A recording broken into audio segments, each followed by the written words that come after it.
ছোটবেলার ভালোবাসা ছোটবেলাতেই হারিয়ে যায়। দেখা গেছে অনেক সুন্দর বন্ধুত্ব নষ্ট হওয়ার পেছনেও কোনো এক মেয়ে দায়ী। আমি যখন ক্লাস 9-এ পড়ি তখন আমাদের স্কুলেরই একটা মেয়েকে দেখে আমার অনেক ভালো লাগে, কিন্তু আমার এত সাহস ছিল না যে মেয়েটাকে বলবো আমি তোমাকে ভালোবাসি। আমার এক ফ্রেন্ডের কাছে গিয়ে বললাম যে আমাদের স্কুলের ওই মেয়েটাকে আমার অনেক ভালো লাগে। ও বলল, তুই যে মেয়েটার কথা বলতেছিস ওই মেয়েটা আমার গার্লফ্রেন্ড। আমি তখন বললাম আচ্ছা ঠিক আছে। তারপর থেকে আমাদের দুজনের ভেতরে ভালো একটা সম্পর্ক তৈরি হয়।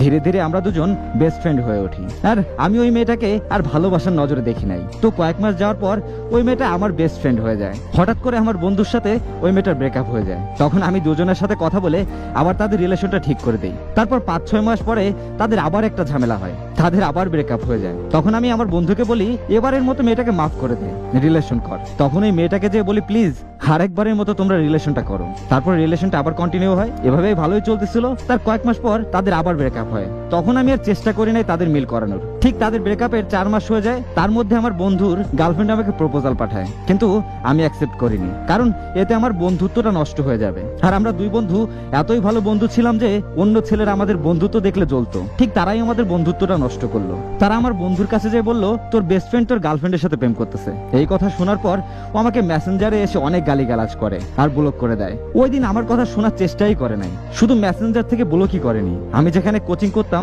সেখানে আমার টিচারের কাছে গিয়ে আমার নাম অনেক বদনাম করে আসে। তারপর আমার টিচার আমাকে কোচিং থেকে বের করে দেয়, তাও আমি কোনো কিছু মনে করিনি। আমার বন্ধু আমাকে মারার প্ল্যান করতেছিল, সেটা জানার পর আমার অনেক খারাপ লাগে, অনেক কষ্ট পাই। তারপর আমি তখন ওই মেয়েটাকে গিয়ে প্রপোজ করি, আর মেয়েটা আমাকে অ্যাকসেপ্ট করে নেয়। আর এভাবে আমাদের বন্ধুত্বটা নষ্ট হয়ে গেল। গল্পটা শেয়ার করার উদ্দেশ্যটা হচ্ছে আমাদের মাঝে অনেকই টিনেজার ভাই বোন আছে যারা এই বয়সে না বুঝে অনেক ভুল ডিসিশন নেয়, যার ফলে তাদের জীবনের শুরুতেই অনেক বড় বাধা চলে আসে।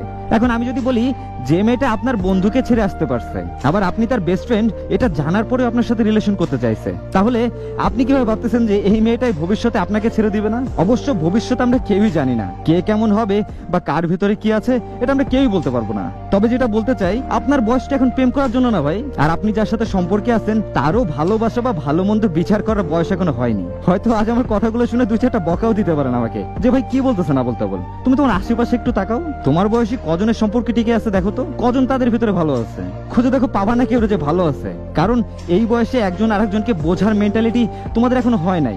আমি যে এই কথাগুলো বলতেছি এখন শুনে অনেক রাগ লাগবে তোমার, ভাই বুঝলো না আমাদের ভালোবাসা কি। তোমার যদি আপন বড় ভাই থাকতো আর সে যদি আমার বয়সের হতো বা আমার থেকে বয়সে বড়, তাহলে সেও ঠিক তোমাকে এই কথাগুলোই বলতো। আমাদের মতো যখন তোমার বয়স হবে তখন এটা ভেবে তুমি হাসবা যে তুমি কতই না বোকামি করছো। তখন দুনিয়া এতটা সহজ না আমার ভাই। একটা বছর যোগাযোগ বন্ধ করে রাখো, এই ভালোবাসা কোথায় হারিয়ে যাবে তুমি নিজেও জানবা না। তোমার প্রিয় মানুষটা তোমার থেকে ভালো ছেলে পেলে তোমার থাকবে না, তাই নিজেকে আগে প্রতিষ্ঠিত বানাও। এই বয়সে প্রেম করে সময় নষ্ট না করে পড়ালেখায় মনোযোগ দাও। তুমি সফল হতে পারলে তোমার পাশে সবাই থাকতে চাইবে, তা না হলে সব থেকে প্রিয় মানুষটাও তোমাকে রেখে চলে যাবে। এইটাই নিয়ম ভাই।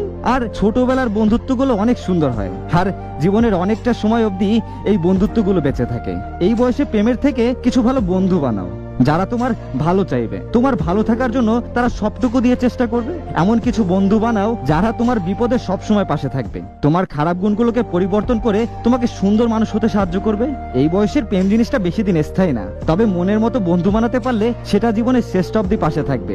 আর এমন বন্ধুত্বের সম্পর্ক দেখলে সবাই একটু জ্বলবেই, আর এটা নষ্ট করার জন্য চেষ্টাও করবে। তাই তাদের ওইসব কিছুতে কান্না দিয়ে নিজেরা বসে মন খুলে কথা বলে সেটা সমাধান বের করতে হবে। তৃতীয় পক্ষ কোনো সম্পর্কের ক্ষেত্রে ভালো না, হোক সেটা বন্ধুত্ব কিংবা ভালোবাসা। তাই এদের কথা শুনে নিজেদের সুন্দর বন্ধুত্ব কখনোই নষ্ট করা উচিত না। ধন্যবাদ সবাইকে।